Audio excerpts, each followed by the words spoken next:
Hello viewers, இது உங்கள் beauty garden. இந்த வீடியோவில் ஆடிப்பட்டத்தோட முதல் அறுவடையை நம்ம பார்க்கலாம். கொத்தவரக்காய் ஆடி 1 நம்ம விதை விதைச்சோம். இது 1.5 மாதத்துக்குள்ளே இது எப்படி வளர்ந்துருக்கு பாருங்கள். எவ்வளோ காய் கொத்து கொத்தாக இருக்குது. கொத்து கொத்தாக இருக்கிறதுக்கு தான் கொத்தவரங்கான்னு பேர் வந்தது. ஊர் பக்கம்லாம் இதை சீனி அவரைக்கான்னுவாங்க. எனக்கு ஒரு சிஸ்டர் விதை கொடுத்தாங்க. ஹைப்ரிட் ரகம் மாதிரி தான் இருக்குது. இலைகளெல்லாம் பெருசு பெருசாக இருக்குது. காயும் பெருசாக தான் இருக்குது. இது முதல் அறுவடை. 2 செடி வச்சுருக்கேன் நான். 2துலேயுமே நிறைய காய் இருக்குது. இந்த கொத்தவரக்காய் நரம்பு பிரச்சனைக்கு நல்லதுங்கிறாங்க. இதுக்கு 15 நாளைக்கு ஒரு முறை நான் எரு கொடுக்குறேன். வாரம் ஒரு முறை ஏதாவது ஒரு ஃபெர்டிலைசர் ஸ்ப்ரே பண்ணிட்டு வர்றேன். பூச்சி தொல்லையெல்லாம் இல்லை. இது செடி அவரை. இதுவும் ஆடிப்பட்டத்துக்கு போட்டது தான். நிறைய பூ பூத்து கீழே உதிர்ந்துடுது. இப்போ தான் 1-2 காய் பிடிக்க ஆரம்பிச்சிருக்கு. இது ஒரு 5-6 காய் இருக்குது. இதையும் நம்ம எடுத்துக்கலாம். இது போன தைப்பட்டத்தில் உள்ள விதை தான். 2 இருந்தது, அது போட்டேன். அதில் ஒரு செடி தான் வந்திருக்கு. 1 மாதத்துக்குள்ளே இந்த அளவு வளர்ச்சி இருக்குது. மண் கலவையை நம்ம நல்லா கொடுத்துட்டோன்னா நிறைய காய் கொடுக்கும். அவரைக்காய் இந்த சைஸ் தான் வருது. இதுக்கு மேலே விட்டோன்னா முத்தி போயிடுது. வாரம் ஒரு முறை இதுக்கு ஃபெர்டிலைசர் தெளிச்சிக்கிட்டு வரணும். மீன் அமிலம் இல்லாட்டி எப்சம் சால்ட்டு, பஞ்சகாவியா இல்லை ஏதாவது ஒரு கரைசல் நம்ம ரெடி பண்ணி கொடுக்கணும். அப்போ தான் செடியும் செழிப்பாக வரும், காயும் நிறைய பிடிக்கும். பூ பூத்து பிஞ்சு படிக்கிற டைமில் நம்ம புளிச்ச மோர் ஸ்ப்ரே பண்ணணும். முடிஞ்சால் தேமோர் கரைசல் ஸ்ப்ரே பண்ணலாம். இது பர்பிள் லாங் பீன்ஸு. இது 2வது அறுவடை. ஏற்கனவே ஒரு அறுவடை எடுத்துட்டோம், ஷார்ட்ஸ் வீடியோவில் போட்டிருக்கோம். இப்போயுமே இதில் நிறைய காய் இருக்குது. ஒரு தடவை எடுத்து நம்ம சமைச்சிட்டோம். நல்ல டேஸ்ட்டாக தான் இருந்தது.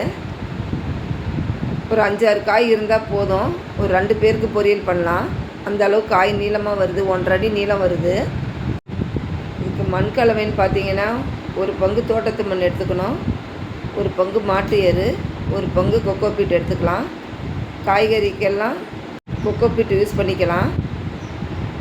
பழமர செடிக்கு மட்டும் நம்ம கொக்கோபீட்டை தவிர்த்துட்டு மணல் யூஸ் பண்ணிக்கணும். கொஞ்சம் வேப்ப முன்னாக்கு, உயிர் உரம் இருந்தது, சாம்பல் 1 கைப்பிடி, இதெல்லாமே கலந்து வச்சேன் நான். காஞ்ச இலத்தடைகளை அடியில் போட்டுட்டு மேலே நம்ம மண்கலவை ரெடி பண்ணோம். நல்ல ரிசல்ட்டு. இப்போயும் ஒரு 1/4 கிலோ காய் கிடைக்கும்.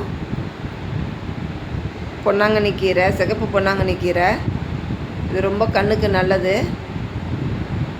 நார்மலாக எல்லா செடிங்களுக்கும் மண்கலவையை ரெடி பண்ணுற மாதிரி இதுக்கும் ரெடி பண்ணிக்கிட்டு ஒரு ஸ்டெம்ப் அதில் ஊனி வச்சா போதும்.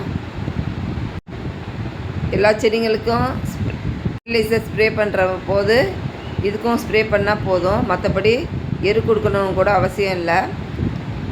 வாரம் வாரம் நமக்கு காய் கீரை கொடுத்துரும். கீரை எவ்வளோ ஃப்ரெஷ்ஷாக இருக்குது பாருங்கள். ஒரு தடவை நாம் மண்கலவை ரெடி பண்ணிவிட்டு இது வச்சது தான். இது வரைக்குமே இதுக்கு உரம் கொடுக்கவே இல்லை. ஃபெர்டிலைசர் மட்டும் நான் வாரம் வாரம் எல்லா செடிகளுக்கும் ஸ்ப்ரே பண்ணும்போது இதுக்கும் ஸ்ப்ரே பண்ணி விடுவேன். வாரம் ஒரு தட்டு கீரை நம்ம இதிலேருந்து எடுத்துக்கலாம். இந்த கீரையில் பூச்சி தொல்லையெல்லாம் நம்மளுக்கு வரவே வராது. அப்படி சமயத்தில் வந்ததுன்னா 1 லிட்டர் தண்ணியில் கொஞ்சம் மஞ்சத்தூள் கலந்து நம்ம ஸ்ப்ரே பண்ணிவிட்டு விடணும். கூடுமான வரை கீரைகளை கடையில் வாங்குறத நம்ம தவிர்த்துக்கலாம். இதெல்லாம் ஈஸியாக வளரக்கூடிய கீரை. நம்ம வீட்டிலையே விளைவிச்சு நம்ம சாப்பிட்டுக்கலாம். எந்த கெமிக்கல் உரமும் இல்லாமல் ஆர்கானிக் உரமாகவே நம்ம போட்டு விளைய வச்சுக்கலாம். அவ்வளோதாங்க. எவ்வளோ கீரை இருக்குது பாருங்கள். இது லாங் பீன்ஸ் ஒரு 1/4 கிலோவுக்கு மேலே தான் இருக்கும். 1.5 அடி நீளம் இருக்குது. கொஞ்சம் அவரைக்காய், கொஞ்சம் கொத்தவரங்காய், கத்திரிக்காய் செடி தைப்பட்டத்துக்கு போட்டது. இது கடைசி அறுவடை. செடி காஞ்சி போச்சு, அதனால் வீடியோ எடுக்கலை. அவ்வளோதாங்க. தேங்க்யூ.